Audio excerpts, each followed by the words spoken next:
Dios les bendiga. Esto es Enraizados, día 38. La predestinación según la Biblia, entendiendo la soberanía divina. Primera parte. Respondamos las preguntas: ¿Dios decide a quién salvar y a quién no? ¿O permite al ser humano decidir creer al Evangelio o rechazarlo?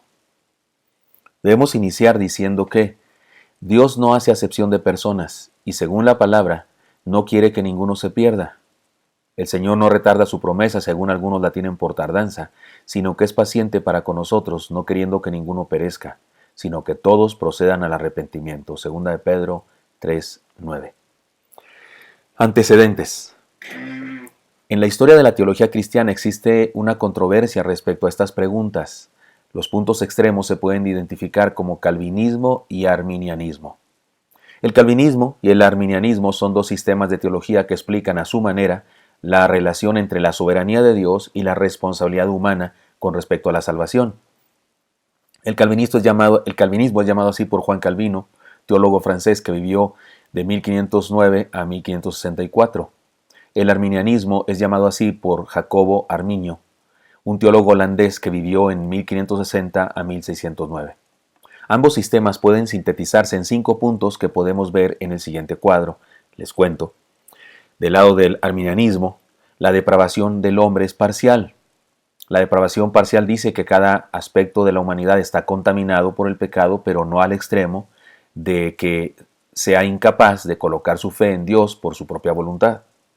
El calvinismo habla de la total depravación del hombre. La depravación total asegura que cada aspecto de la humanidad está contaminado por el pecado, por lo que los seres humanos son incapaces de venir a Dios por su propia voluntad. Otro punto del arminianismo es la elección es condicional. La elección condicional dice que Dios elige a los individuos para la salvación basado en su preconocimiento de quién será un creyente en Cristo para salvación y quién no, es decir, el ser humano cree o no cree. Esa es la condición para ser elegido. Y Dios sabe quiénes van a creer y quiénes no, por eso previamente hace una elección, dice el arminianismo. El calvinismo habla de una elección incondicional. La elección incondicional sostiene que Dios elige individuos para salvarlos basado enteramente en su soberana voluntad, no en alguna otra cosa inherente al individuo. O sea, no porque van a creer ni porque tienen fe, nada. Dios elige a quién salvar y punto, por su soberana voluntad. En el arminianismo, la expiación es limitada. Perdón, es ilimitada. O sea, Cristo murió por todos. En el calvinismo, la expiación es limitada. Este es el más controversial de los 5 puntos del calvinismo. Déjeme decirlo de otra manera, en el quinto punto. La redención ilimitada es la creencia de que Jesús murió por todos, pero que su muerte no tiene efecto hasta que la persona crea en Cristo. En cambio, en el calvinismo, la redención limitada es la creencia de que Jesús solo murió por los elegidos. En realidad eso es la expiación ilimitada o expiación limitada. Este sí es el último punto. Déjenme ver cuántos llevo. Deprobación parcial o total, la elección condicional o elección incondicional, la expiación ilimitada o la expiación limitada, y ahora una gracia resistible.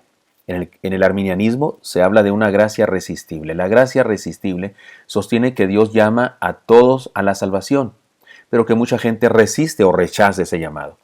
Y en el calvinismo se dice de una gracia irresistible. Es decir, la gracia irresistible sostiene que cuando Dios llama a una persona a la salvación, esta persona inevitablemente llegará a la salvación. Es decir, Dios decidió salvarla y no tiene libre albedrío esa persona. Será salva porque Dios lo decidió, porque su gracia es irresistible. Su gracia no se puede resistir. El ser humano que experimenta la gracia de Dios es salvo porque Dios lo decidió. Un detalle actual. En nuestro tiempo, en nuestras iglesias y en todas las redes sociales se promueve fuertemente un neocalvinismo. Los teólogos modernos, los pastores de ahora, hemos notado el resurgimiento del calvinismo. Le podemos llamar neocalvinismo, le voy a decir por qué. Que principalmente es promovido por algunos pastores norteamericanos que se han hecho muy populares por medio del YouTube, por medio de las redes sociales, especialmente el YouTube. Al respecto debemos reconocer lo siguiente. Se trata de una respuesta a la apostasía de nuestro tiempo. Debemos reconocer que el neocalvinismo ha surgido como una respuesta a la terrible apostasía que inunda nuestras comunidades por medio de los neocarismáticos con sus falsos profetas, falsos apóstoles y sus excesos emocionalistas. Es decir, este neocalvinismo es una respuesta, surge como respuesta a esto. Segundo lugar, la controversia de la predestinación doble, la controversia de la predestinación o doble predestinación no es un problema. Le explico. Es preferible reflexionar y discutir sobre calvinismo que lidiar con los terribles herejías del neocarismatismo, falso evangelio de la prosperidad, apostolismo, cancelaciones, declaraciones, unciones, etc. O sea, déjeme le anticipo, yo no soy calvinista. Tampoco soy arminiano, pero no soy calvinista. Pero yo con un calvinista me echo un café y desayuno y como y tuve maestros con esa postura y otros con arminianos y no hay problema, es una controversia sobre algunos puntos cruciales, sí, pero somos hermanos y no hay problema, pero con un neocarismático que piensa que hay milagros en su boca, que porque hace una declaración las cosas suceden, ahí sí la cosa está difícil. Ahí congeniar está muy complicado, está muy difícil. Cuando yo veo algunos canales que se dicen cristianos y escucho las barrabasadas y las herejías que dicen algunos, pienso, esto está muy lejos de ser evangélico, está muy, muy lejos de ser bíblico. Se ha convertido en una falsa doctrina llena de humanismo, llena de parapsicología, llena de metafísica, llena de brujería incluso. Así es que la controversia de la doble predestinación no es tanto problema, es sencillamente puntos de vista distintos. Igual los calvinistas también predican el evangelio, también mandan misioneros fuera del país, también nosotros, si no somos calvinistas y nuestras diferencias podemos soportarlas, pero con la apostasía de estas falsas doctrinas que están creando en el llamado neocarismatismo, ahí sí es un problema muy serio. Calvinistas, arminianos y puntos intermedios podemos convivir sin problemas y adorar juntos a Dios, pero ¿cómo adorar con alguien que le habla al diablo en pleno culto, que se cree con poderes divinos para hacer milagros con su boca, que entra en trance, que se cae, que se quita el saco y tumba personas? Ahí sí, ¿cómo convivir con alguien así? Sí, resulta más complicado. Así es que lo que estoy haciendo aquí es haciendo entender que esta controversia entre la doble predestinación, o así le llamaría yo, porque aquellos que piensan que Dios escogió a unos para salvación, intrínsecamente significa que a otros no los escogió para salvación, y alguien podría decir, los escogió para perdición entonces, ¿no? Por eso le llamamos doble predestinación. Si usted quiere, úselo, solamente trate de comprender el razonamiento por el que usaré esa palabra. Pero no es problema, no es tan serio el problema. Podemos convivir, a través de la historia hemos convivido entre los de nuestra denominación bautista. Siempre ha habido calvinistas y arminianos sin problemas en convivencia plena. Pero con la apostasía del neocarismatismo ahí sí es complicado, porque en algunos casos ha dejado de ser cristianismo y se ha convertido en una religión llena de herejías y en ocasiones en un negocio religioso, en una empresa religiosa que prepara performance, prepara espectáculos religiosos místicos, religiosos musicales para aglutinar a muchas personas que no soportan la sana doctrina y que tienen comezón de oír cosas que quieren oír y que hay quienes se las dan. Parafraseé un texto bíblico, si ustedes pudieran notar. Y en cuarto lugar, todas las iglesias neotestamentarias debemos unirnos en la obra misionera y en una apología sana contra la herejía. Muy bien, sin embargo, el estudio de hoy y el de mañana y el de pasado mañana girará en torno a este tema de la predestinación según la Biblia, porque sí es un tema importante y a mí me parece que es muy importante y significativo y valioso que yo lo explique a mis ovejas.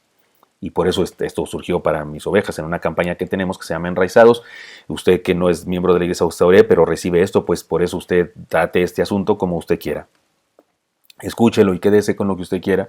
Y esperamos ser bendición de cualquier manera, aunque usted piense diferente.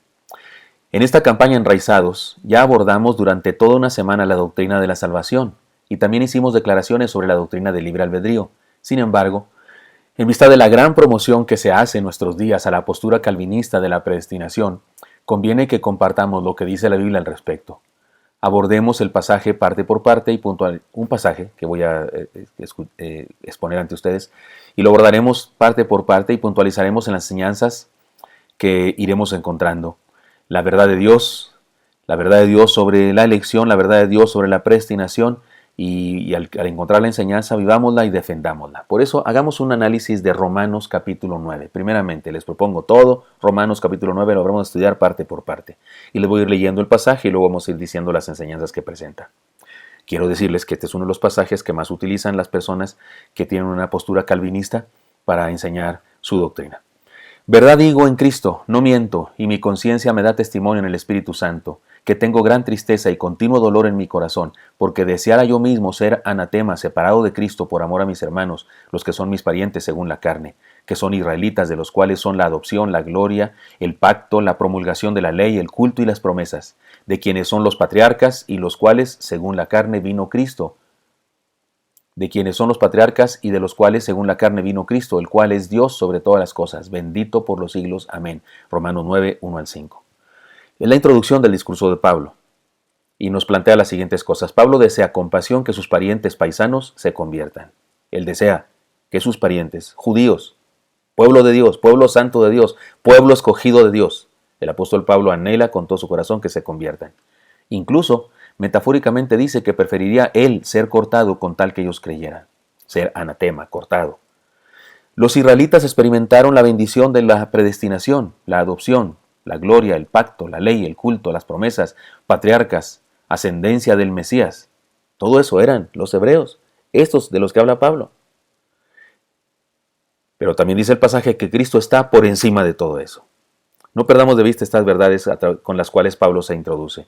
Siguiente pasaje, versículos 6 y siguientes hasta el 13.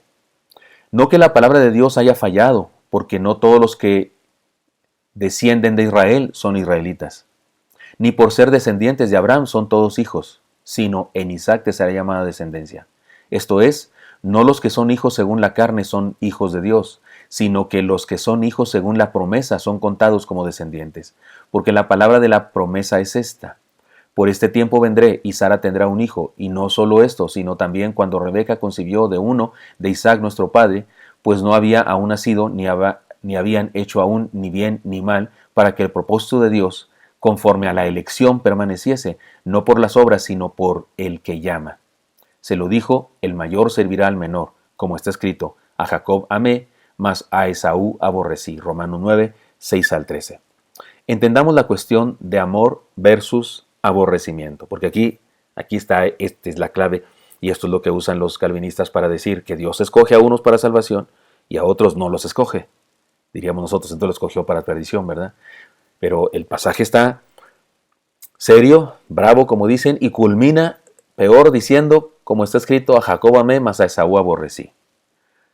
De ahí algunos de los predicadores del neocalvinismo que están en el YouTube incluso dicen que Dios, te han dicho a ti que Dios ama a todos, pues déjame decirle que Dios a algunas personas las odia. Hay quienes enseñan eso y salen allí en el YouTube y muchas personas son impactadas por la manera, no sé, drástica como algunos hablan y está jalando a muchas personas esta doctrina.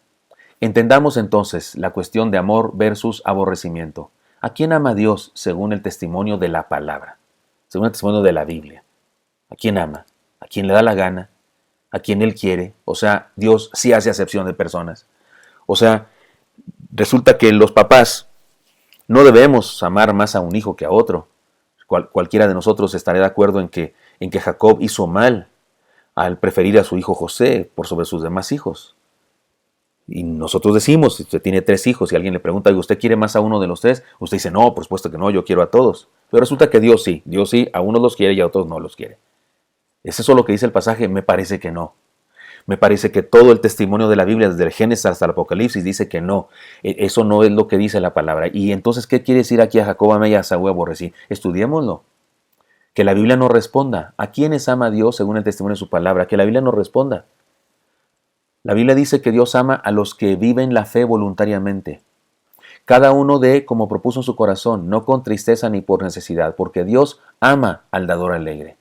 Según a los Corintios 9:7.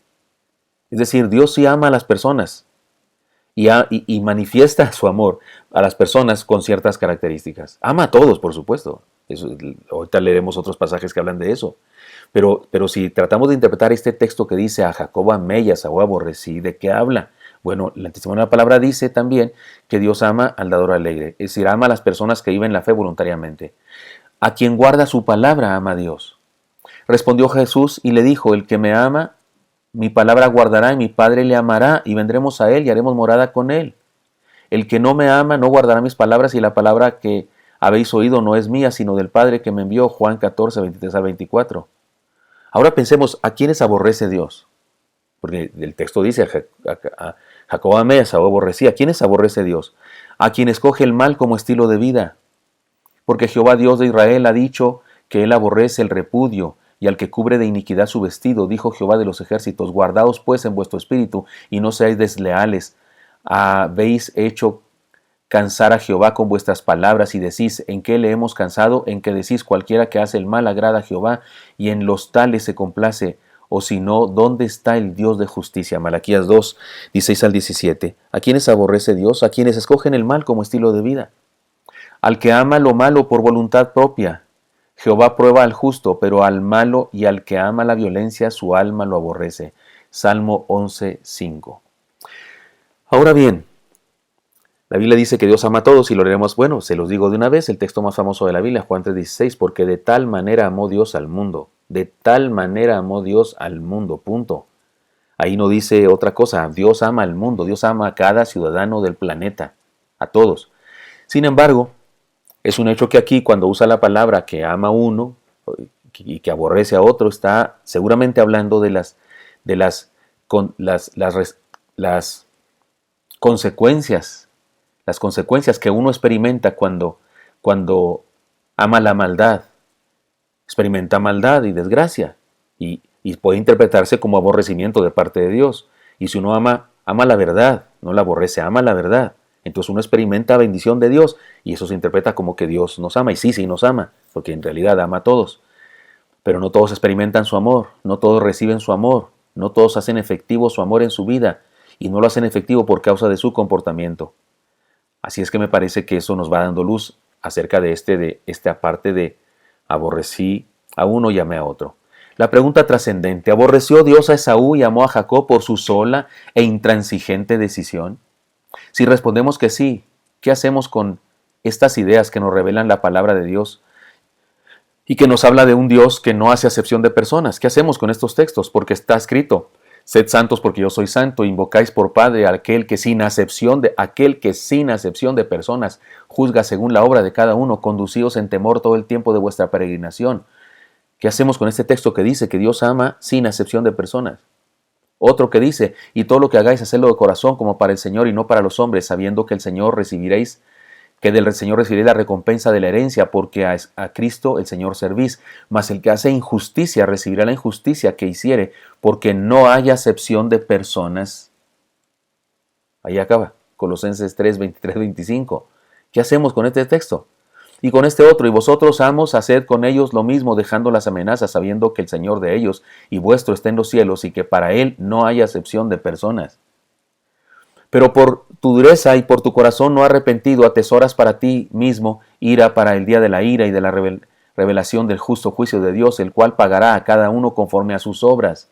Vida eterna a los que perseveraron en bien hacer, buscan gloria y honra e inmortalidad, pero ira y enojo a los que son contenciosos y no obedecen a la verdad, sino que obedecen a la injusticia. Tribulación y angustia sobre todo ser humano que hace lo malo, el judío primeramente y también al griego, pero la gloria y honra, paz a todo el que hace lo bueno y al judío primeramente y también al griego, porque no hay acepción de personas para con Dios.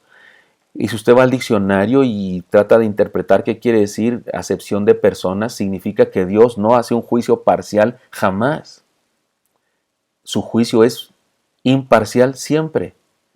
Él no trata a unos de una manera porque así quiere tratarlos y a otros de otra manera, porque sí, no, a todos nos trata de la misma manera. Somos nosotros los que por nuestro comportamiento experimentamos un trato distinto, por nuestro comportamiento, porque las consecuencias de nuestros pecados se manifiestan. Sería una injusticia y una idea muy lejana al verdadero Dios de amor mostrado por el Señor Jesús si creyéramos que uno es amado y otro es aborrecido sin tener responsabilidad alguna en ello. Sería muy grave creer eso. Sin embargo, al analizar la vida de estos dos personajes, Esaú y Jacob, podemos recapacitar en un gran detalle, podemos darnos cuenta de un gran detalle. Esaú despreció la elección y la cambió por un plato de lentejas. Jacob amó tanto la elección que la persiguió hasta conseguirla. Así es que este amor y este aborrecimiento son consecuencias directas del comportamiento, la decisión de cada ser humano. Podríamos, por supuesto, yo no me atrevería a añadirle nada a la palabra, pero podríamos, por interpretación, este pasaje donde dice a Jacob amé porque aceptó mi elección, porque aceptó mi gracia, porque recibió mi gracia, es decir, a Jacob experimentó efectivamente mi amor.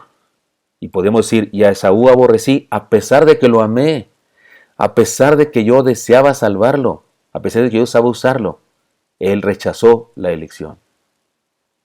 De hecho, no se moleste conmigo, pero de hecho yo no puedo creer en un Dios que en forma deliberada, sin tomar en cuenta ninguna cosa del ser humano, decide amar a unos y decide aborrecer a otros. No me parece que ese concepto de Dios sea congruente con lo que enseña la Biblia en su totalidad. Ya sabemos que definitivamente la salvación no es por obras, sino por gracia, no es por nosotros. De hecho no es que Jacob era muy bueno y muy lindo y Dios lo amó. No, Jacob era igual de perverso que su hermano, tramposo como él solo, pero aceptó la elección, aceptó la gracia de Dios.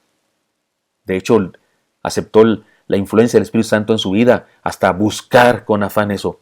Y el Espíritu Santo también hizo la obra en Esaú, por supuesto que también, pero Esaú no permitió al Espíritu Santo obrar en su vida y se mantuvo en rebeldía y rechazó lo que Dios hubiese querido darle. Así es que ya sabemos que definitivamente la salvación no es por obra, sino por gracia, pero la gracia de Dios puede ser aceptada o rechazada por el ser humano. Si no fuera así, los seres humanos seríamos máquinas programadas por Dios para creer. Y eso no enseña la Biblia respecto a nosotros. De esto surge otra pregunta. ¿Por qué fue profetizado aún antes de que nacieran? La respuesta es muy sencilla, por el previo conocimiento que Dios tiene de las cosas. La Biblia dice en 1 de Pedro 1:2, elegidos según la presciencia de Dios, Padre, en santificación del Espíritu, para obedecer y ser rociados con la sangre de Jesucristo, gracia y paz os sean multiplicadas. Según la presciencia. Y un día puse a unas personas a leer ese texto y todos me leían lo mismo. Elegidos según la presencia de Dios. Léalo otra vez, por favor. Elegidos según la presencia de Dios. Léalo otra vez. Que estoy leyendo mal, sí, mal, bastante mal. ¿Qué dice entonces? Elegidos según la presciencia. Presciencia, previo conocimiento, ciencia, conocimiento, antes de. Previo conocimiento de. Dios tiene previo conocimiento. Por eso fue profetizado que sucedería así. Porque Dios tiene previo conocimiento de eso. Dios sabía que yo creería en Él, pero no me obligó a creer en Él. Y a mi amigo, un vecino que yo tuve que se perdió y ya murió y no creyó en Cristo jamás. A él no lo buscó el Espíritu Santo, sí también lo buscó, pero él no se dejó alcanzar. Pero no fue por mi gracia, no fue por mis obras, no, fue por la gracia de Dios. Yo solo respondí, yo solo me dejé salvar. Y aquel otro que hizo, se esforzó muchísimo para no dejarse salvar. De hecho, se esfuerza más el que se pierde que el que experimenta la salvación. Porque el que experimenta la salvación solamente se deja quieto y se deja salvar. Y el que se pierde, se mueve, se busca argumentos, se busca ideas para rebelarse contra Dios. Hace más esfuerzo que otro.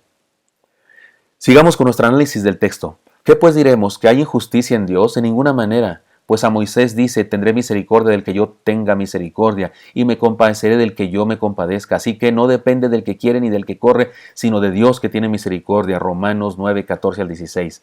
La cuestión de la misericordia selectiva, le llamaremos a este asunto. Éxodo 33, 19 dice, y le respondió, yo haré pasar todo bien delante de tu rostro, y proclamaré el nombre de Jehová delante de ti, y tendré misericordia del que tendré misericordia, y seré clemente para el que seré clemente.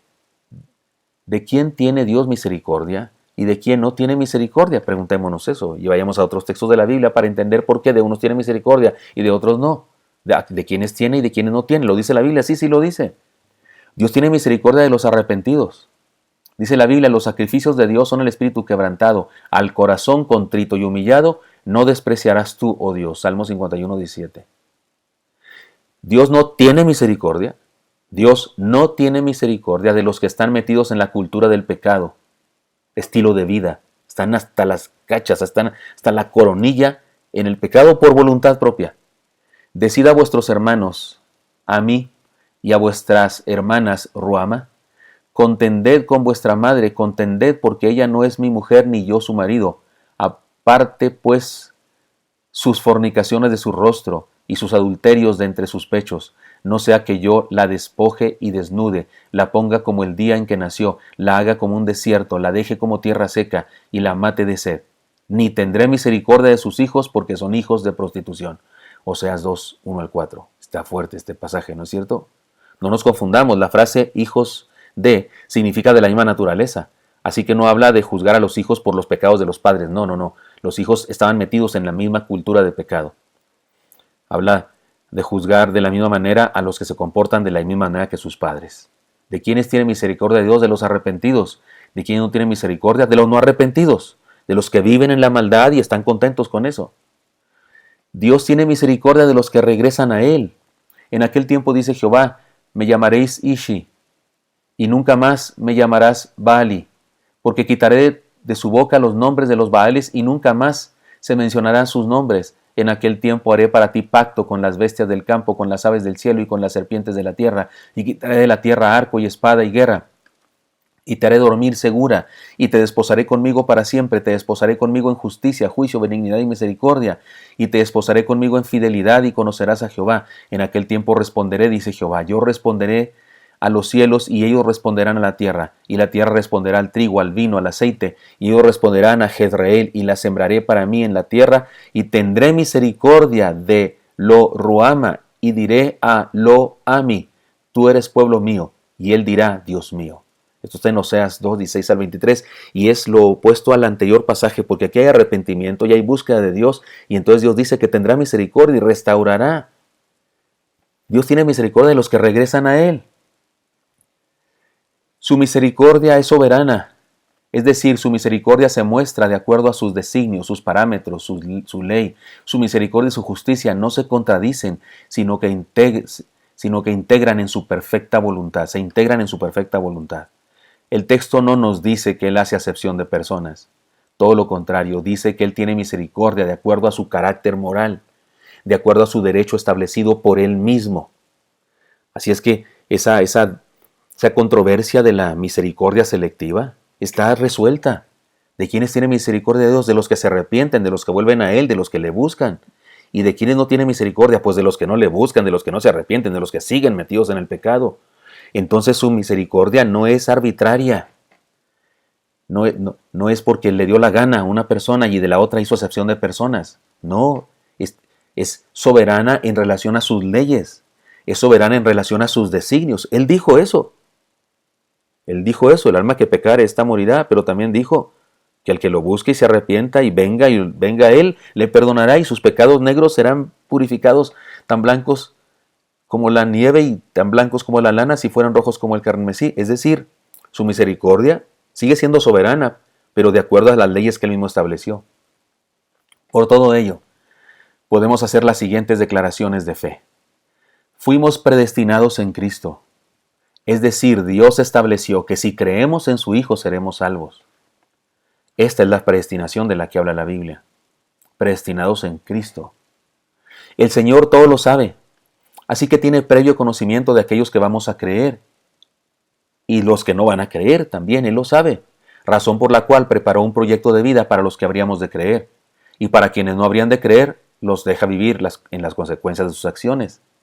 Pero que tenga conocimiento previo de lo que van a creer, los que van a creer, los que no, no significa que a unos los obligó a creer y a otros no. No. Le dio oportunidad a ambos de creer. Y unos decidieron creer y otros no. Y Él sabe quiénes lo harían, porque todo lo sabe. En vista de que Dios es soberano y Él establece las reglas de la salvación, podemos decir que finalmente Él hace su voluntad, pero eso no quiere decir que Él creó a algunos como combustible para el infierno. lo cual es monstruoso, espantoso. Y sé que no lo dicen así algunos, pero eso es lo que dice la doctrina que opina la doctrina calvinista de la predestinación. En el fondo es lo que dice, que Dios creó a unos para combustible, como combustible para el infierno, solo para eso los creó. No podemos olvidar esta palabra. El Señor no retarda su promesa, según algunos la tienen por tardanza, sino que es paciente para con nosotros, no queriendo que ninguno se perezca, sino que todos procedan al arrepentimiento. Segunda de Pedro 3:9. Este texto nos habla claramente de dos cosas, de tres cosas. Todo ser humano tiene oportunidad para recibir el Evangelio del Señor. Todo ser humano tiene oportunidad para recibir el Evangelio del Señor. Todo ser humano es llamado por la acción del Espíritu Santo para tener un encuentro con Dios. Todo ser humano tiene una libre decisión para aceptar o rechazar ese Evangelio.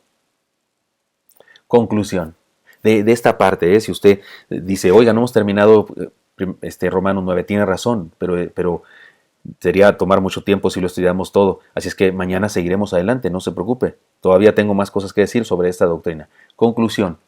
Dios ama a todo mundo y por eso da la oportunidad a todo ser humano de aceptar su gracia.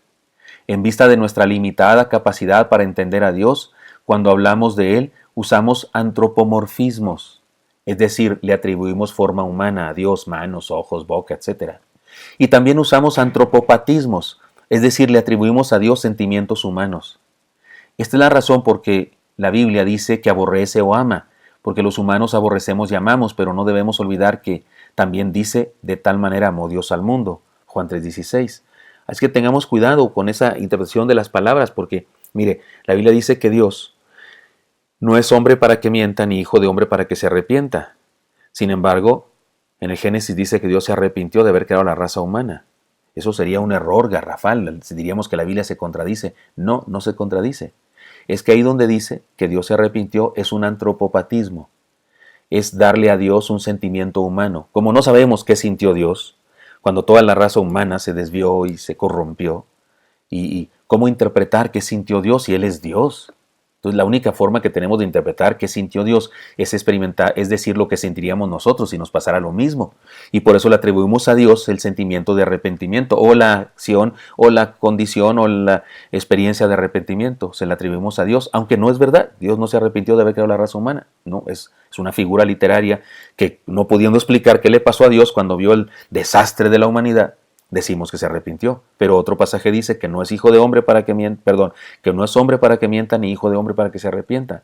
Entonces no hay contradicción, sencillamente hay que interpretar la Biblia a la luz del lenguaje que utiliza, y en este caso es un lenguaje figurado. Igualmente cuando dice a Jacob amé y a Esaú aborrecí, está utilizando antropopatismos, está dándole a Dios sentimientos humanos, está dándole a Dios sentimientos como de un papá que prefiere a un hijo sobre otro, porque el escritor sagrado no tiene otra manera de interpretar que experimentó Dios. Pero cuando lo estudiamos usted y yo, entonces notamos una cosa. Las consecuencias del amor de Dios fueron claras en la vida de Jacob, porque Jacob aceptó la elección de Dios y la buscó con afán. Y las consecuencias de la ira de Dios se mostraron en Esaú, o las consecuencias de no amar a Dios se mostraron en él por causa de su rechazo. Sí, eso es lo que dice el pasaje, si lo interpretamos adecuadamente. La mayoría saben esta historia, permítame contársela otra vez, disculpen los que son viejos creyentes de mi iglesia, pero los nuevos y todos los demás que escuchan, déjenme contarles una historia para ilustrar esto. Dios me habló a mí por medio de un conejo. Sí, permítame compartirles esta historia conocida por la mayoría de los que son de mi iglesia. Le decían el conejo por sus grandes dientes incisivos. El cone era un joven. Era muy guadalupano, pero también era borracho y drogadicto. Su madre, la hermana Montserrat Quiñones, batallaba mucho con él y era su oración más ferviente que se convirtiera. Le hablábamos de Cristo muchas veces, le atendíamos cuando se peleaba con su esposa y no manifestaba ningún interés en aceptar al Señor. En alguna ocasión intercedimos por él con la policía. Un día, por solicitud de su madre, le visité en el hospital a donde llegó él después de una fuerte riña, lo habían golpeado, estaba muy mal. Como siempre, rechazó todo lo que yo le decía. Me colmó la paciencia. Así que cerré mi Biblia de golpe ahí en la mesa esa que hay en los hospitales para darle comer a los enfermos. Cerré mi Biblia así de golpe porque me colmó la paciencia y le dije, si quieres irte al infierno, vete al infierno. Ese es tu boleto. Y ya no voy a volver a hablarte de Cristo si no quieres. Ya me cansé. Vine a orar porque tu mami me lo pidió, tu jechu, él decía mi jechu, porque tu jechu me pidió que viniera a orar por ti. Pero si quieres, ya ni oro.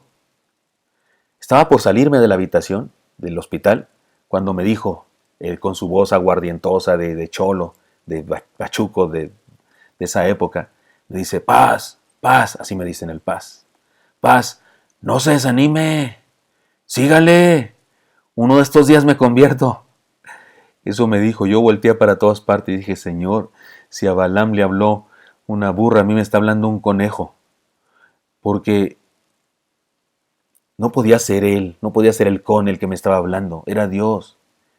Era Dios que me estaba diciendo, ¿quién te crees tú? ¿Por qué te vas? ¿Qué te pasa? Insístele. ¿Cómo sabes tú si estoy a punto de alcanzarlo? ¿Cómo sabes tú que tanta... A mí me parecía, ni escogido es, ¿no? Este está bien perdido, está anotado en el libro de la muerte, ahí en el infierno tienen su nombre, su fotografía y su huella digital y su ADN, bien claro, ya lo tienen escogido. Debo decirles que ciertamente sucedió lo que él me decía, uno de estos días me convierto, sucedió, finalmente se convirtió, no en ese momento, pero sí finalmente se hizo cristiano, falleció, pronto, unos cuantos años, joven, falleció. Pero estoy seguro que lo encontraré en el cielo. Y le voy a recordar cuando me dijo, paz, paz, no se desanime, síganle. Uno de estos días me convierto. Aunque esta historia, muchos de ustedes ya la habían escuchado, la traigo a colación ahora, porque nos ayuda a reconocer que ningún ser humano es un caso cerrado para Dios. Ningún ser humano está señalado como perdido. Prediquémosle a todos y esperemos en Dios.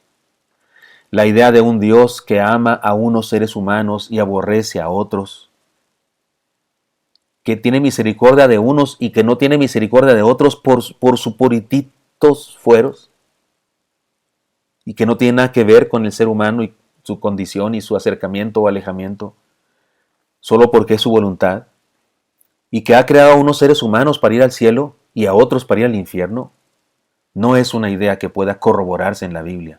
La idea de un Dios así no puede corroborarse en la Biblia.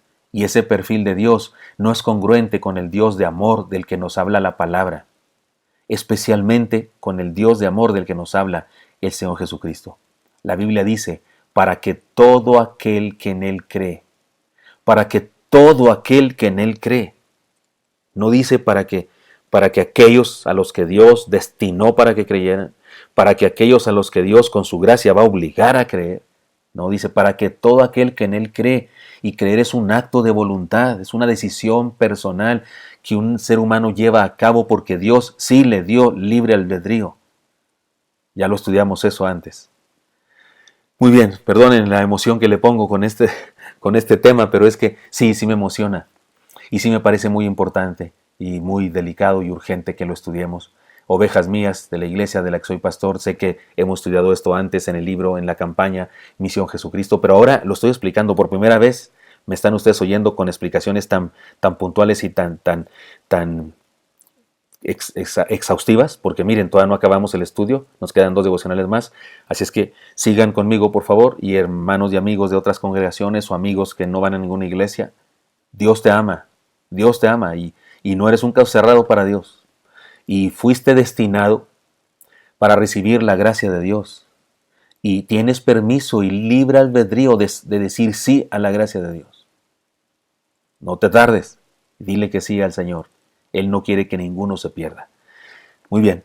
Los veo mañana para que sigamos con este tema, la predestinación según la Biblia. Si es que no termino, no concluyo, nos veremos mañana todavía. Hasta pronto.